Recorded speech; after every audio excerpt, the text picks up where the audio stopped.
لا ضد له ولا ند له ولا مثل له، ونشهد أن سيدنا وسندنا وحبيبنا ومولانا محمدا عبده ورسوله الذي آتاه جوامع الكلم ومنابع الحكم ووعده مقاما محمودا وجعله سراجا منيرا.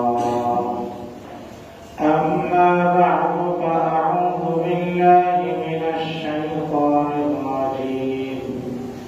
بسم الله الرحمن الرحيم. وما أرسلناك إلا رحمة للعالمين. صدق الله مولانا العظيم، وصدق رسوله النبي الكريم، ونحن على ذلك لمن الشاهدين، والحمد لله رب العالمين. মহান আল্লাহ জল্লা জালালুহু আম্মা নাওয়ালুহু আলিশান দরবারে অসংখ্য অগণিত শুকরিয়া যে আল্লাহ তাবারাকা ওয়া তাআলা আমাদেরকে দুনিয়ার সকল ধরনের ব্যস্ততা থেকে ফারেগ করে আল্লাহ সুবহানাহু ওয়া তাআলার হুকুম জমা নামাজ আদায়ের জন্য যথা সময়ে মসজিদে উপস্থিত হওয়ার তৌফিক নসিব করেছেন। এজন্য দিল থেকে খুশি মনে সমস্বরে মুসলমানের বলিষ্ঠ উচ্চ ইমানি আওয়াজে কালিমাত শুকর আদায় করছি। আলহামদুলিল্লাহ রব্বানা লাকাল হামদ হামদান কাসীরান طيبا مباركا فيه ربنا لك الحمد كما ينبغي لجلال وجهك وعظيم سلطانك. الله سبحانه وتعالى আমাদেরকে ঈমানি জিন্দেগি নসিব করে দিন। সকল ধরনের প্রাকৃতিক দুর্যোগ থেকে আমাদের দেশকে আল্লাহ পাক হেফাজত করে দিন।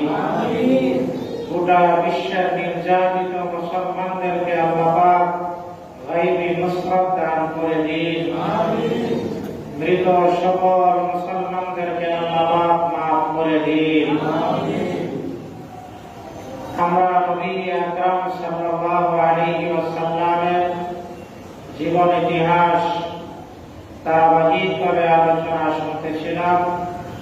এই ধারাবাহিকতায় আমরা এসে পৌঁছেছিলাম নবী পাক সাল্লাল্লাহু আলাইহি ওয়াসাল্লাম ওনার বয়স যখন 12 বছর, তখন তিনি শাম দেশে তিজারতের উদ্দেশ্যে, ব্যবসার উদ্দেশ্যে সফর করছিলেন। এভাবে নবী আলাইহিস সালাম বেড়ে উঠতে লাগলেন। এরপরে যখন নবীর বয়স 25 বছর যখন একজন যুবক এই বয়সে উপনীত হয়, তখন মোটামুটি যুবক সম্পর্কে সমাজে একটা ধারণা হয়ে যায়।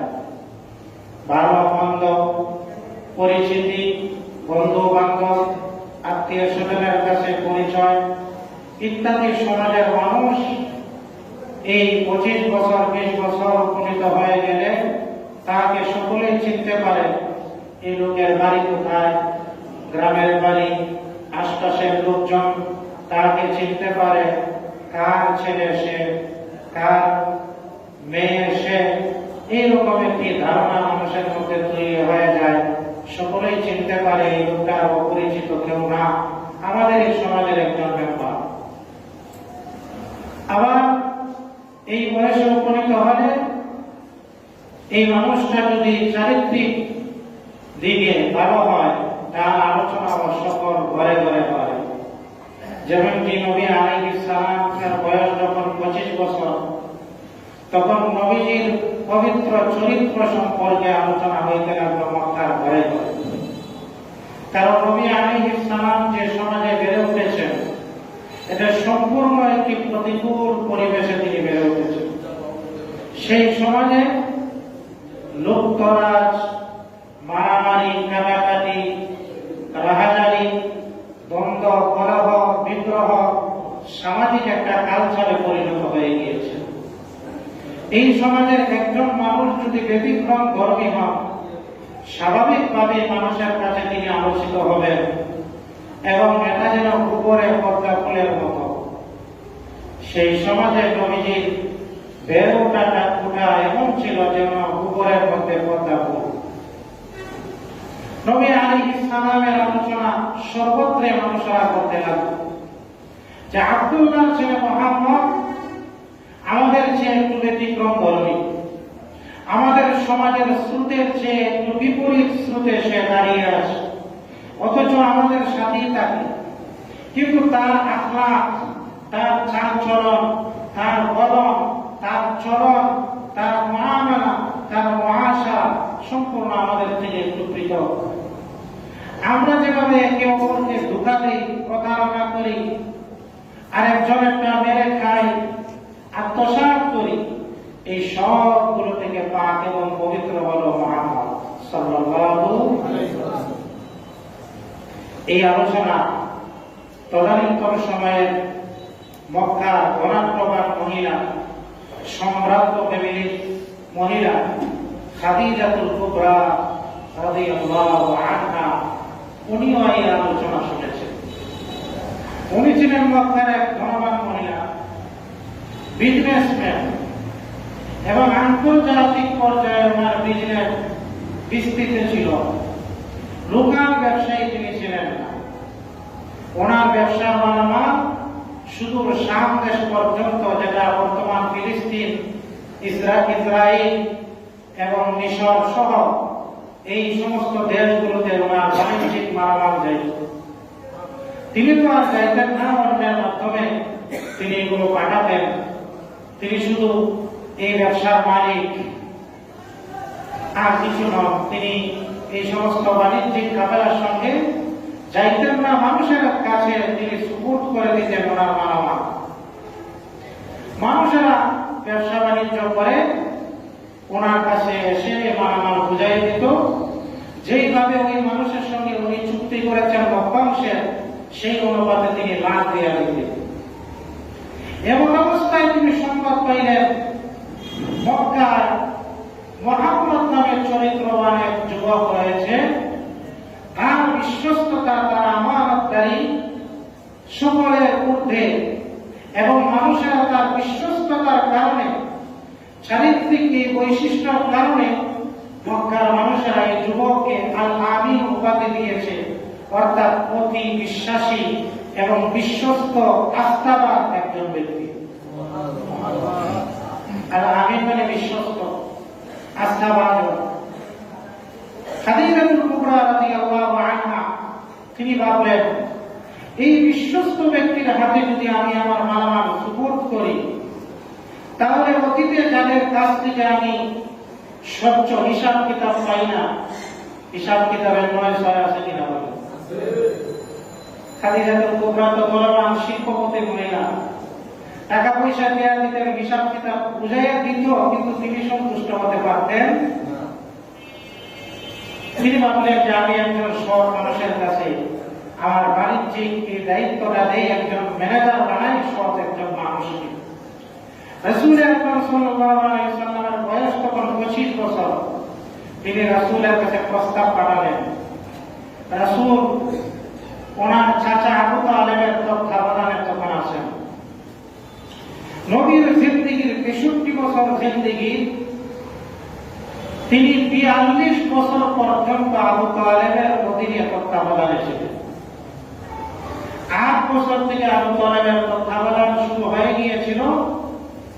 আবু তালেব কিন্তু ইন্তেকালের আগ পর্যন্ত নবীজি নবুয়তের 10 বছর পরে আবু তালেবের ইন্তেকাল হয়। এই 8 বছর থেকে নিয়ে নবীর 50 বছর হায়াত পর্যন্ত আবু তালেবই ছিলেন বিশ্ব নবীর গার্ডিয়ান।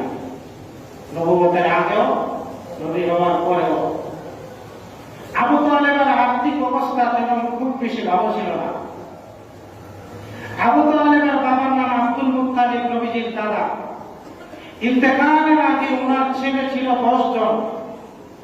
10 জনের মধ্যে এই আবু তালেবের চেয়ে আরো ধনবান ছেলে ছিল আব্দুল মুত্তালিবের।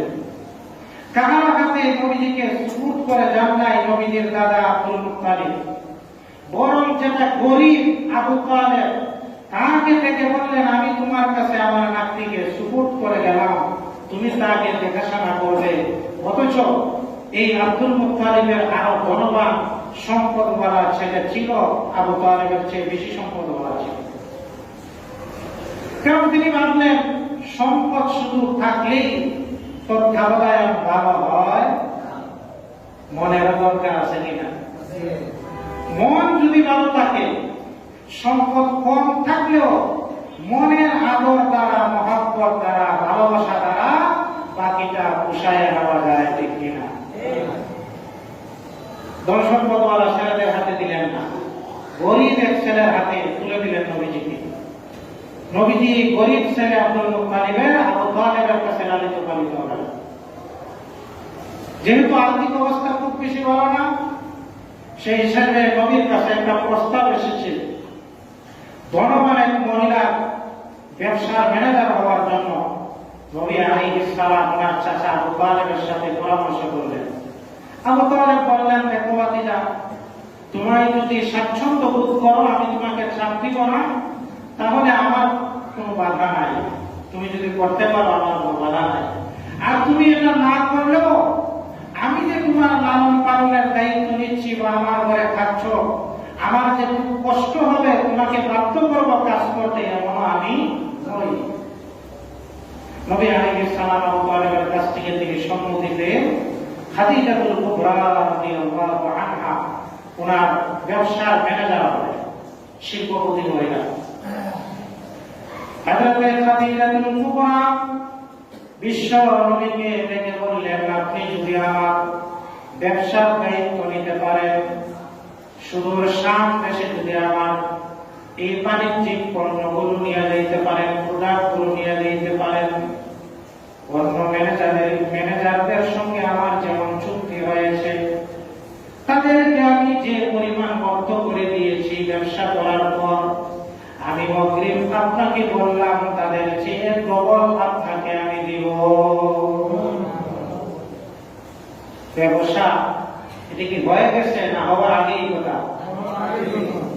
হওয়ার আগেই খাদিজাতুল কুবরা বললেন অন্যের তুলনায় ডাবল। অথচ এখনো লাভ লোকসান কোনো কিছুই, কারণ ব্যবসার মধ্যে লোকসানের একটা সম্ভাবনা আছে কিনা। তিনি অগ্রিম বলে দিলেন আমি ডবল দিব। এবং খাদিজাতুল কুবরা বললেন, আমি আপনার সঙ্গে খাদেম হিসাবে আমার গোলাম মাইসারা, গোলামের নাম হলো মাইসারা, আপনার সঙ্গে থাকবে, সহযোগিতা করবে, আপনি যা বলেন তা পালন করবে। এই জন্য আমার গোলাম মাইসারাকেও আপনার সঙ্গে আমি দিয়া দিলাম। নবী পাক সাল্লাল্লাহু আলাইহি ওয়াসাল্লাম বাণিজ্যিক কাফেলার সঙ্গে খাদিজাতুল কুবরার মালামাল নিয়ে সিরিয়ার দিকে রওনা করেছেন। এই বাণিজ্যিক কাফেলা বুসরা শহরে যাওয়ার পর একটি গাছের ছায়ার মধ্যে নবী আলাইহিস সালাম বিশ্রামের জন্য বসলেন। সেখান থেকে একজন খ্রিস্টান পাদ্রী সন্ন্যাসী, সংসার বিরাগী, সংসার ত্যাগ করে যারা ইবাদত বন্দেগীতে লিপ্ত হয়ে যাইত, এমন একজন ব্যক্তি সন্ন্যাসী। এটা ইসলামে নাই। পূর্ববর্তী শরীয়ত গুলোতে মানুষেরা এমন করত। রাসূল বলেছেন, না রুহানিয়াতা বিল ইসলাম, নিজের বিবি বাল বাচ্চা সবাইকে ছেড়ে ইবাদত বন্দেগীতে মগ্ন হয়ে যাওয়া, সংসার ত্যাগী হয়ে যাওয়া, কোন বিবি বাল বাচ্চা আত্মীয় স্বজনের খোঁজ খবর না রাখা আল্লাহ আমার শরীয়তে এটাকে বৈধ করেন না।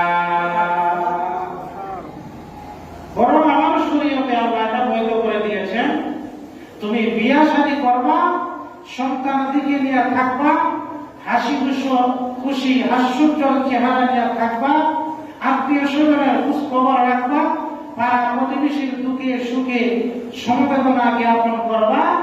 এটাই হলো ইবাদত বন্দেগী, গিয়া সংসার ত্যাগ করে ইবাদত বন্দেগী করলে যে সওয়াব, এইরকম পাড়া প্রতিবেশীর কে সাথে নিয়ে জীবন কাটাইলে এর চেয়ে বেশি সওয়াব। এটাকে আল্লাহ পাক ইবাদত বানাই দিয়েছে। ঈসা নবীর উম্মতেরা এভাবে তারা সংসার ত্যাগ করে চলে যাইত, পাহাড়ের চূড়ায় চলে যাইত, নির্জনে একাগ্রে ইবাদত বন্দেগীতে মগ্ন হয়ে যাইত।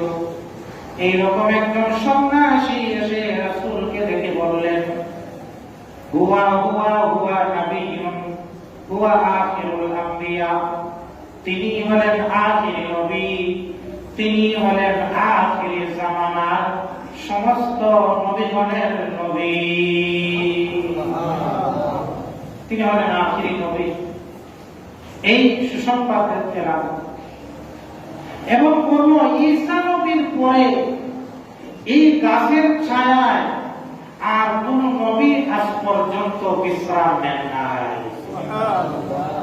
ঈসা নবীর পরে আপনি গাছের ছায়ায় বসেছেন, যেহেতু আর কেউ বসে নাই, ঈসা নবীর পরে এটাও প্রমাণ করে আপনিও একজন নবী হবেন। এরপরে নবী আলাইহিস সালাম চলে গেলেন সিরিয়াতে, সেখানে গিয়ে ব্যবসা বাণিজ্য করলেন। ব্যবসা বাণিজ্য শেষ করে তারা আবার যখন মক্কার দিকে রওনা দিলেন, মক্কার দিকে রওনা দেওয়ার পথে সাথে মাইসাও আছে, খাদিজার গোলাম খাদিজাতুল কুবরা রাদিয়াল্লাহু তাআলা আনহা। বিশ্ব নবী যখন মক্কায় ঢুকবেন, এই ঢুকার কিছুক্ষণ পূর্বে থেকেই খাদিজাতুল কুবরা উনি উনার বাড়ির ছাদের মধ্যে পায়চারি করছিলেন, হাঁটাচলা করছিলেন। এমন অবস্থায় বিশ্ব নবী শাম দেশ থেকে মক্কায় ঢুকবেন। খাদিজাতুল কুবরা তিনি ঘরের ছাদ থেকে দেখে ফেললেন, আমি যাকে বাণিজ্যিক ম্যানেজার বানায়া পাঠিয়েছিলাম আমার গোলাম মাইসারার সঙ্গে, ওই মুহাম্মদ এবং মাইসারা তারা দুইজন তো আসতেছে। প্রচন্ড রোদের মধ্যে দেখা যাচ্ছে বিশ্ব নবী মুহাম্মদে আরবি, ওনার গায়ের মধ্যে রোদের বিন্দু পরিমাণও কোন লক্ষণ দেখা যাচ্ছিল না। খাদিজাতুল কুবরা দৃশ্য দেখতেছে ছাদের উপর থেকে, সাথে ওনার বান্ধবীদেরকেও বললেন, তাকায় দেখো, তাকায় দেখো, মুহাম্মদ আসতেছে।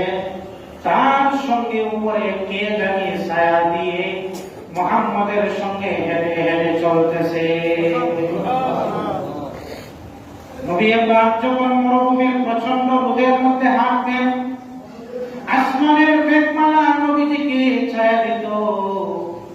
কখনো কখনো আসমানের ফেরেশতা আল্লাহ পাঠাইয়া দিতেন, নবী পাক যেন রোদের তাপে কষ্ট না করেন, এই জন্য নবীর চলার সঙ্গে ফেরেশতারাও ছায়া দিয়ে চলতে। খাদিজাতুল কুবরা এটা দেখতে পাচ্ছেন, দেখে তিনি অন্যদেরকেও দেখালেন। দেখেন দেখেন কি যে প্রচন্ড রোদ চতুর্দিকে, একমাত্র উনি যে জায়গায় চলে এই জায়গাটাই ছায়াদার, এই জায়গাটাই উপর থেকে কে জানে ছায়া দিচ্ছে, কি অদৃশ্য শক্তি। এটা খাদিজাতুল কুবরা ভালো করে প্রত্যক্ষ করলেন, আবার দেখালেন অন্যদের। এরপরে নবী পাক সাল্লাল্লাহু আলাইহি ওয়াসাল্লাম খাদিজাতুল কুবরার কাছে ওনার ব্যবসার সমস্ত খরচ আদি এবং লাভ সব কিছু পাই টু পাই বুঝাইয়া দিলেন। হিসাবের মধ্যে এত এত বেশি স্বচ্ছতা খাদিজা পাইলেন, অতীতে অন্য কারো কাছ থেকে খাদিজাতুল কুবরা ওনার ব্যবসার এত স্বচ্ছ হিসাব থেকে পান নাই।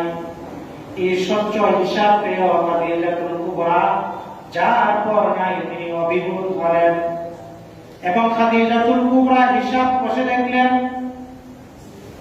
যে পরিমাণ লাভ খাদিজাতুল কুবরা এই বাণিজ্যিক সফরে ওনার লাভ হয়েছে, অতীতে ওনার জীবনে কোন ব্যবসায়ী এই পরিমাণ লাভ খাদিজাতুল কুবরা হয় না।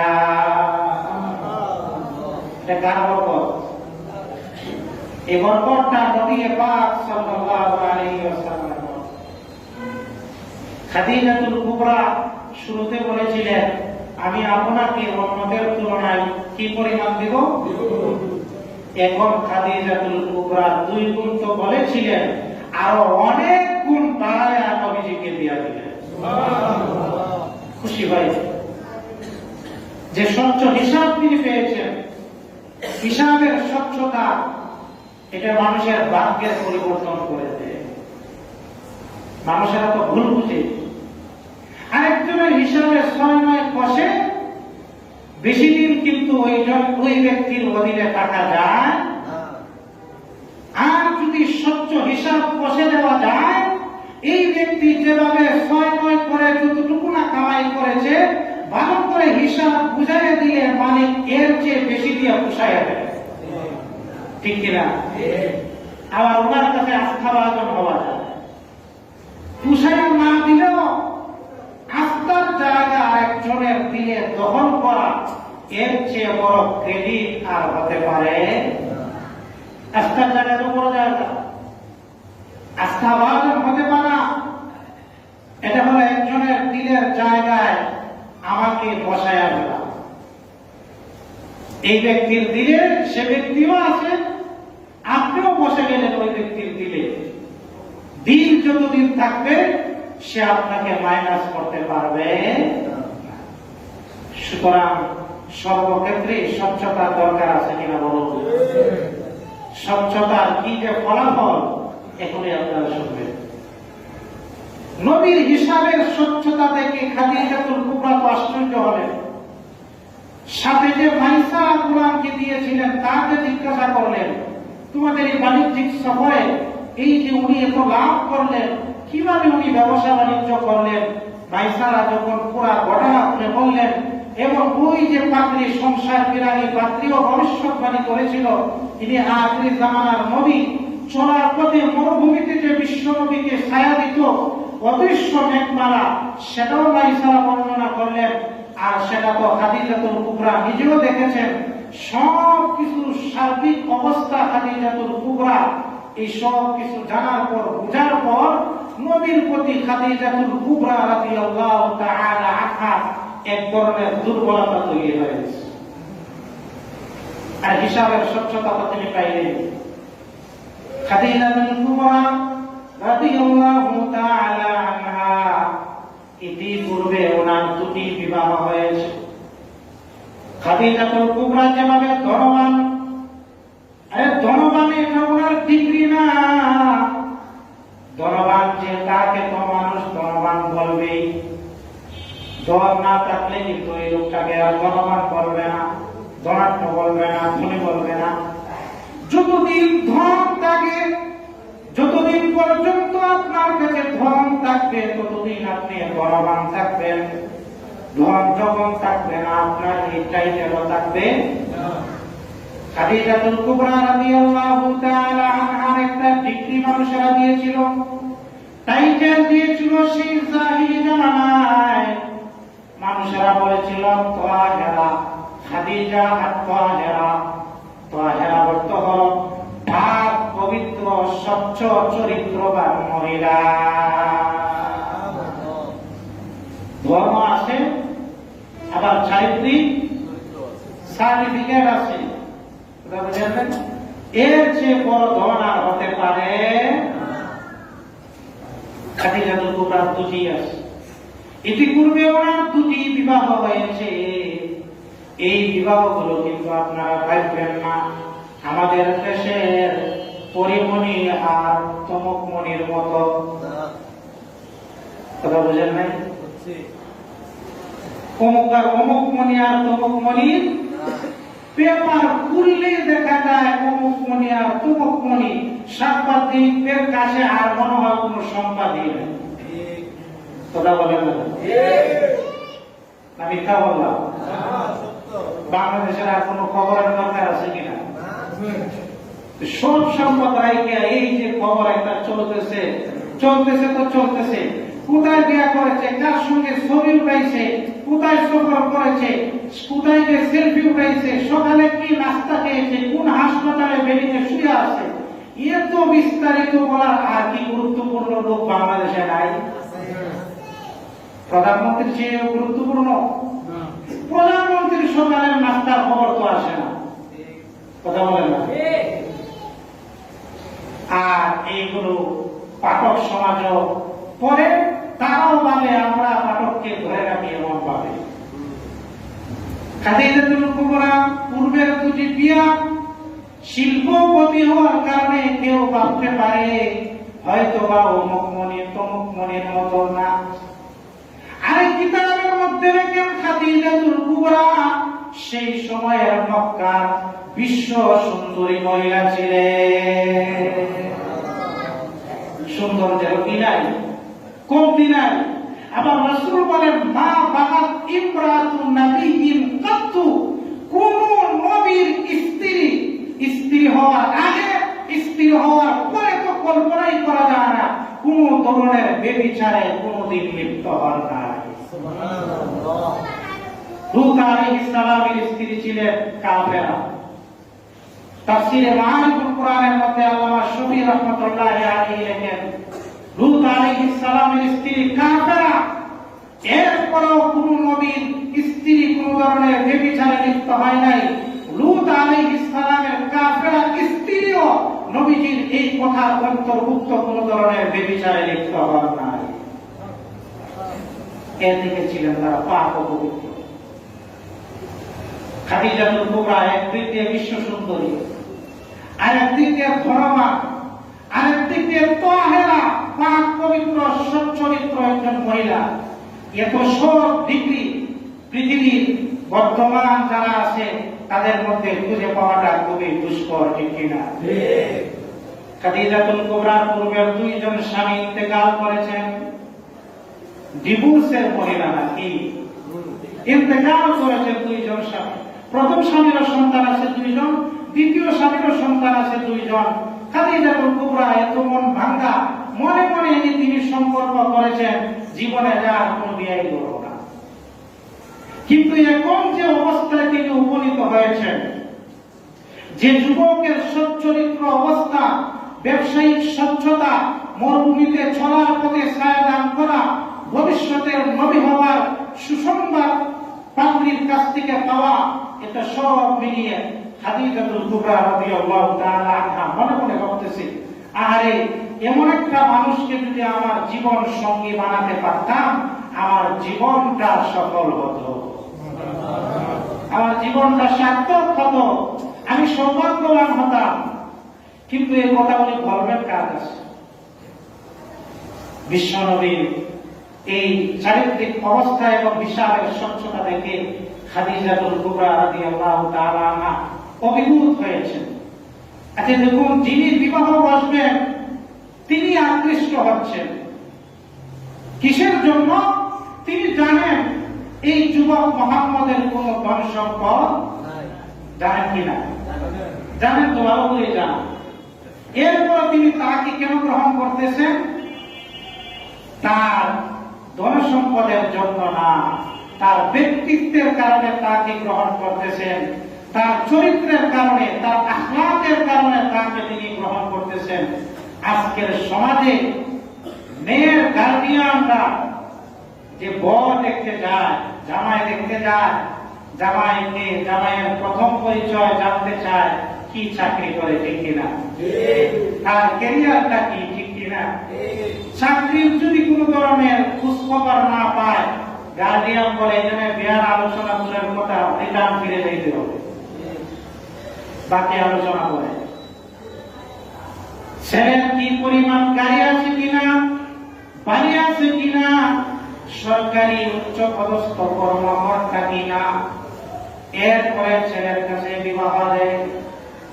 খাদিজাতুল কুবরার কালকে আমরা এমন এক ছেলেকে বেছে নিলেন যে ছেলের কোনো সম্পদ নাই, নিশ্চিত সকলেই জানে, মাও নাই, বাবাও নাই, দাদাও নাই, নানিও নাই, নানাও নাই, এমন একজন ইতিম সন্তানকে বেছে নিলেন। কেন?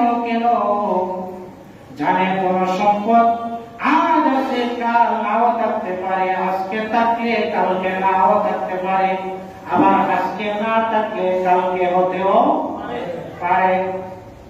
কিন্তু যা যা দেখা দরকার, যদি তাকে আমরা আখলাকওয়ালা পাই, আখলাকওয়ালা হইলে তার কোন সম্পদ যে হবে এতে কোনো ধরনের সন্দেহ নাই। আখলাকওয়ালা হলে, যদি জ্ঞানী হয়, গুণী হয়, বুদ্ধিমান হয়, শিক্ষিত হয়। বাংলাদেশের লক্ষ লক্ষ শিক্ষিত যুবক অর্থের কারণে বিয়া শাদী হচ্ছে না, অথচ বিয়া করার পরে যুবকের ভাগ্য যে এমন ভাবে খুলবে, যারা আজকে তাদের কাছে বিয়া দিচ্ছেন না, এই যুবক যখন পরবর্তীতে তার গুড লাইফ যখন দেখবে, মানুষেরা তখন আশ্চর্য হয়, আর বিয়াটা যদি বিয়া দিতাম আজকে তো আমার ভাগ্য খুলতো। আছে কিনা বলে? আবার যুব সমাজেরাও স্বাভাবিক তাদের টেন্ডেন্সি যে ক্যারিয়ার না করে কিভাবে বিয়া শাদীতে পারবে। আমি তো বলবো বিয়া করাটা জীবনের সবচেয়ে বড় ক্যারিয়ার। যে বিয়া করলো না সে তো আর ক্যারিয়ারে কি গ্রহণ করো। আল্লাহ পাক কুরআনে বলেছেন, ওয়ানকিহুল আয়ামা মিনকুম ওয়াস-সালিহিনা মিন ইবাদিকুম ওয়া ইমাইকুম ইয়াকুনু ফুকারা ইউগনিহিমুল্লাহু মিন ফাদলি। তোমরা অবিবাহিত নারী পুরুষ এদেরকে উপযুক্ত হলে বিয়া দিয়া দাও। ইয়াকুনু ফুকারা, এরা যদি দারিদ্র হয়, সম্পদ কম হয়, ইউগনিহিমুল্লাহু মিন ফাদলি, বিয়া করার পর যেহেতু তার দায়িত্ব বাড়বে আরেকজনের, আমি আল্লাহ নিজ অনুগ্রহে আরেকজনের দায়িত্বের ভরণ পোষণ পালন করার মতো সম্পদের ব্যবস্থা করে দেব। কার কথা? আল্লাহ কোরআন সূরা নূর 31 আয়াত 28 নম্বর পারা 13 নম্বর পৃষ্ঠা একেবারে শুরু লাইনে দেখে নিন। তাহলে বিয়া করা মানে ক্যারিয়ার। খাদিজাতুল কুবরা এমন একজন যুবককে পেতে চাচ্ছেন যার কোনো ধন সম্পদ নাই। বিশ্ব নবীর কাছে প্রস্তাব পাঠাবেন কিভাবে? উনি ওনার মনের কথা ওনার এক বান্ধবী নাফিসার কাছে বললেন। নাফিসাকে বললেন, নাফিসা দেখো, এমন একজন যুবককে যদি আমি আমার জীবন সঙ্গী হিসাবে পাইতাম তাহলে আমার জীবনটা হয়তো বা ধন্য হতো। নাফিসা চলে গেলেন বিশ্ব নবীর কাছে, গিয়া বললেন, মুহাম্মদ, তখন কিন্তু নবীর বয়স মাত্র 25, নবী তখনও হন নাই। মুহাম্মদ, আপনি বিয়া শাদী করতেছেন না কেন? বিয়া তো আপনার বয়স হয়ে গেছে। রাসূল বললেন, দেখেন, আপনি আমাকে চিনেন, জানেন ভালো করে, আমার বিয়ার মহারণা আদায় করার মতো কোনো সম্পদ হয় নাই। বিয়ার মহারণা আদায় করতে হয় কিনা বলে? এই যে মহারণা এত বাকি রইল, চাকরিওয়ালা খুঁজলেন কিন্তু মহারণাটা তো আপনি দাবি করলেন না, অথচ এটা তো দরকার ছিল আগে। ইসলামের শরীয়তের দৃষ্টিতে যে যুবক মহারণা আদায় করতে পারে, একজন মানুষের ভরণ পোষণের দায়িত্ব নিতে পারে, সেই যুবকই বিবাহ বন্ধনে আবদ্ধ হওয়ার যুক্তিকতা শরীয়তের দৃষ্টিকোণ থেকে তার বৈধতা পেয়ে যায়। বাকিটা তো পরে হবে। রাসূল বললেন, আমার মহারণা দেওয়ার মতো কিছু নাই। নাফিসা বললেন, মুহাম্মদ শুনেন, এমন কেউ যদি আপনার জন্য প্রস্তুত হয়ে যায় যে এত কিছু লাগবে না, আপনার যা যা দরকার অধিকার তার রয়েছে আপনার উপর, এত সব দাবি থেকে আপনাকে যদি ছেড়ে দেয় তাহলে কি আপনি বিবাহ করতে প্রস্তুত কিনা? রাসূল বললেন, এমন কে আছে যে ছেড়ে দিবে?